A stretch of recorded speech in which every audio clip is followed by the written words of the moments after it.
Bismillahirrahmanirrahim.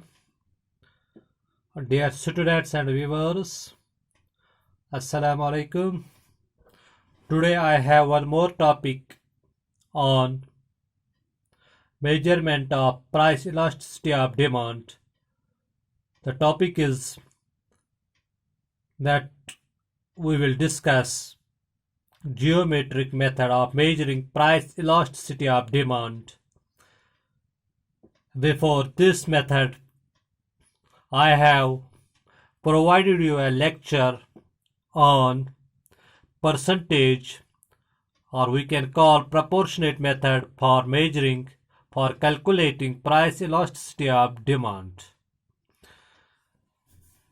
In case of geometric method, the formula is for calculating coefficient of price elasticity of demand, lower segment of demand curve divided by upper segment of demand curve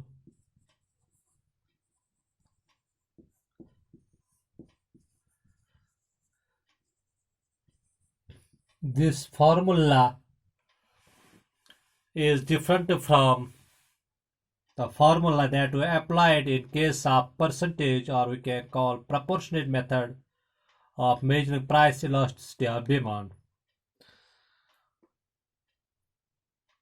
Here we have to draw a demand curve, and we have different points on demand curve on which coefficient of price elasticity of demand will have different values. Let us draw a demand curve here.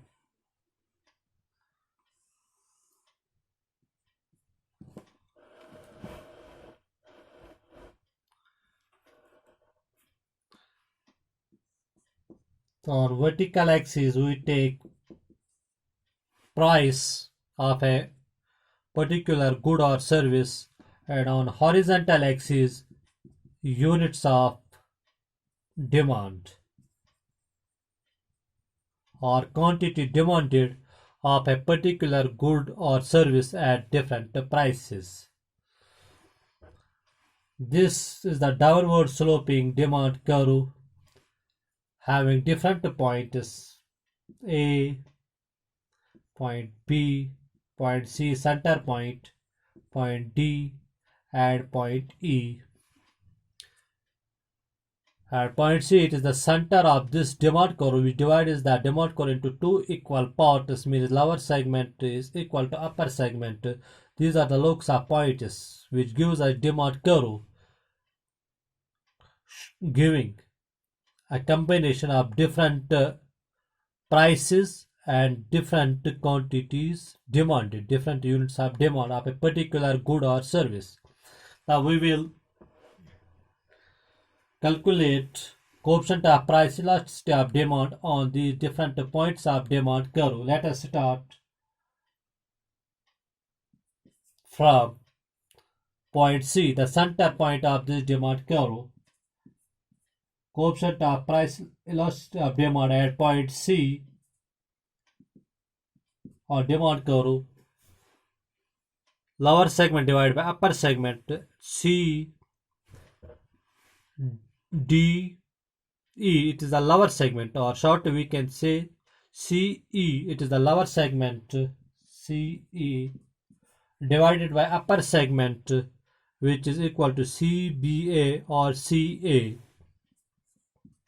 where CE is equal to CA because this is the center point of demand curve. When the value of numerator and value of denominator are same, the calculated value will be equal to 1. Therefore, coefficient of price elasticity of demand will be equal to 1 at the center of this demand curve. unitary elastic. We can call it as unitary elastic, which is interpreted as that change in price leads to same change in quantity demanded.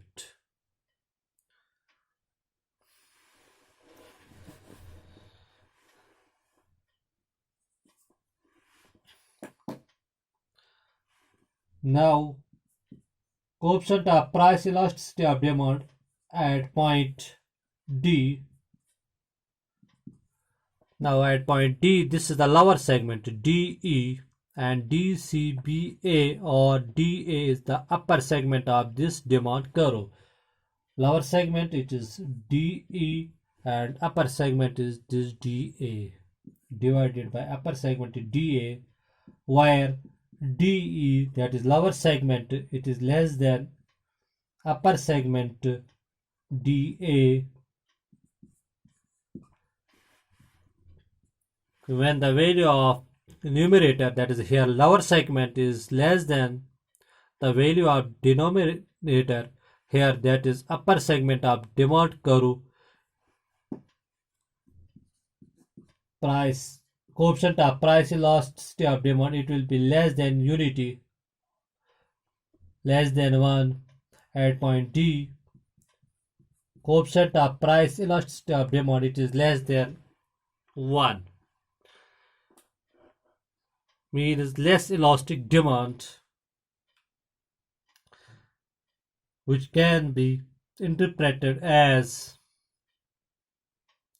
that change in price on quantity demanded or units of demand is less effective. There will be change in units of demand in quantity demanded, but not too much due to some change in price. Now we can calculate coefficient of price elasticity of demand at point E. At point E, this is the end point of this demand curve.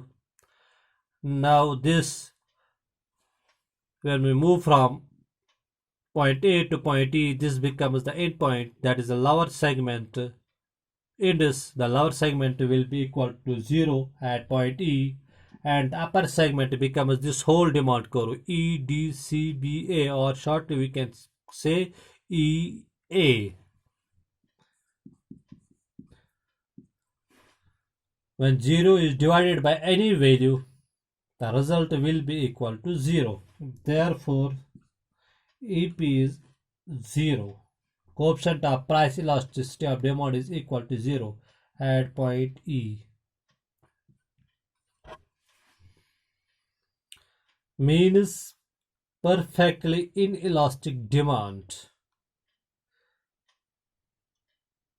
which means that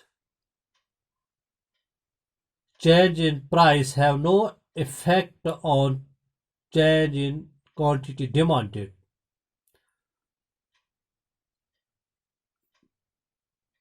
There will be no change in demand when there is change in price level. That is perfectly inelastic, completely ineffective. Price change in terms of leading some change in units of demand. In that case, it will be equal to 0. Now, coefficient of price elasticity of demand at point B.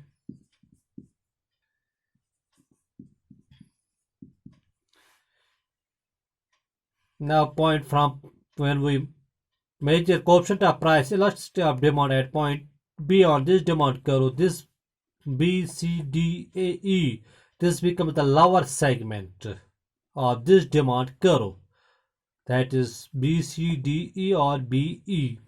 Lower segment, according to the formula, it is B, E and upper segment is this BA,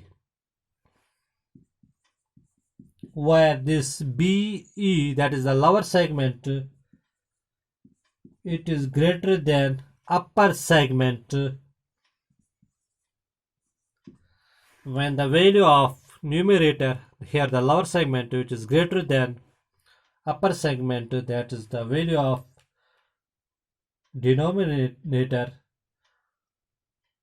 the obtained value will be greater than 1. Here we can write coefficient of price elasticity of demand, therefore will be greater than 1, means more elastic demand is. It means that there is a significant effect of price change in terms of change in quantity demanded.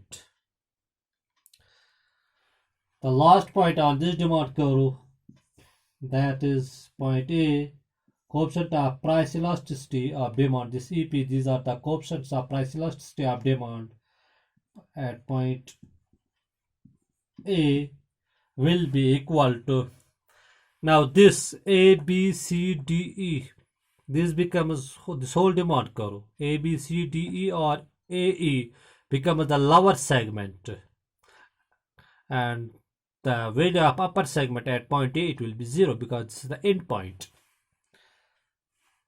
Lower segment is A, B, C, D, E or AE, and divided by, this is the lower segment, this is that AE, divided by upper segment, this at point A, upper segment, the value is equal to 0. When any value is divided by 0, the obtained value will be undefined. In case of this coefficient of price elasticity of demand, we write it as infinity. Coefficient of price elasticity of demand will be infinity. Mathematically, when any value is divided by 0, it is undefined. At point A, EP, coefficient of price elasticity of demand, it is infinity or undefined.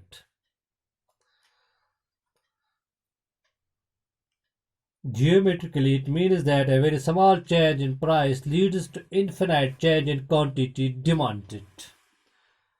This is how we get